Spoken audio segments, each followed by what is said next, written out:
Yesterday we spoke about respecting Rasulullah sallallahu alaihi wasallam. That's what we spoke about. If you remember really well, don't worry, you're not in blame. It's them. They were here, all of them. What happened, we said about Rasulullah sallallahu alaihi wasallam with everyone, they are, here you go. With everyone, they have those who accept them and they have their enemies. أليس كذلك? Isn't it? What did we just say right now? What did we just say right now? La hawla wa la quwwata illa billah. Abdul Malik, stop coming with your tea from now on. What did we talk about? Now, I was about to let you go in the next 10 minutes, but it seemed like we're going to stay here maybe until 12:15. That's your punishment. But if you feel like going, you can go, inshallah. Yeah? Only him. What did we say? But far and beyond, we said about even though he is to be respected, but there are two categories of people. Which one and which one? Jazakumullah khairan. We have those who are followers and we have enemies as well at the same time. And we gave a very good modern example. If you have 1 million subscribers and you have only 10% of haters, what happened? Those are 100,000 haters. And we said if you have all of those 100,000 in Hounslow, they will slaughter you alive. Not even on the streets, but in your own home. We said that, right? Remember? Okay, so don't be famous. Don't be famous. Khatir. Yeah. I will even migrate from here and go to the villages. That's what I will do. Anyhow. Lakin, all in all, coming to today's juz, Allah as He begins Surah Yasin, He is refuting the non-believers. Now, what's quite amazing is the fact that the same Meccan structure, Meccan surahs, that you see the structure it takes, is exactly what you will find in Surah Yasin, in Safat, in Sad, and all of Zumar, the ones that we recited today. And even tomorrow, you might find the same thing. Lakin, the image is different now. Allah talks about mainly two things. Resurrection, basically, Yawm al-Qiyamah, wa Yawm al-Hisab, Yawm al-Hashr. And then He speaks about what? He speaks about who has succeeded. Like in a specific category of people, not everyone. So I want you to master this.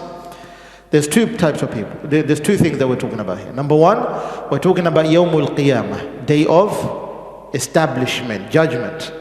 Yawmul Hisab, the Yawm of accountability. Yawmul Hashr, the day of resurrection. Now why is he specifically talking about this, and then he's talking about the ones who have succeeded, the successful ones? It's because the narrative has not changed yet. He's still talking about prophets, salawatullahi wa salamuhu alayhim.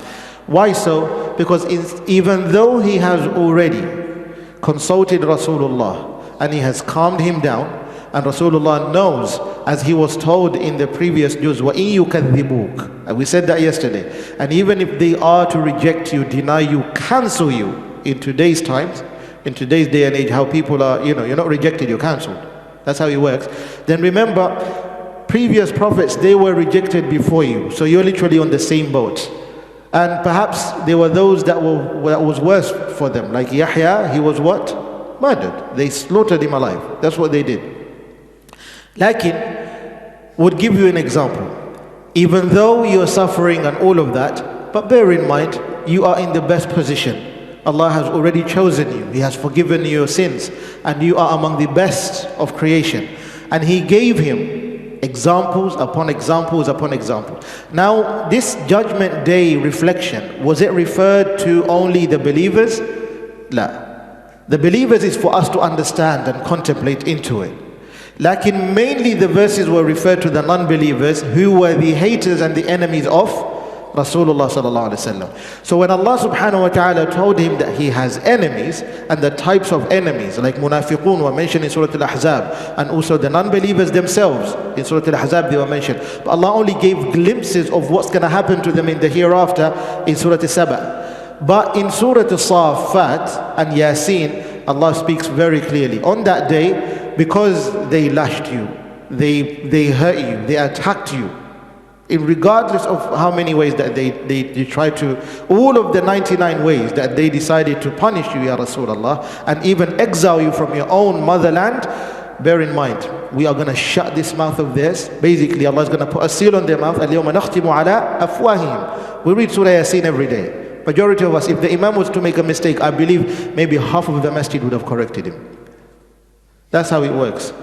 Because somebody memorized one surah, then he is the Imam. Make a mistake, ya Imam, khalas, you're done. The entire masjid will correct you.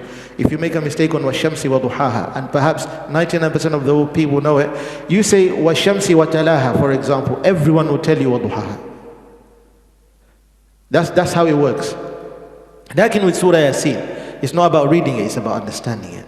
On that day, Allah will put a seal on their mouths. They can't speak, but every single limb, according to their actions, which they've done against Rasulullah and at the same time against Islam and made people suffer, and their rejection from their own limbs, Allah will make them become evidence against them.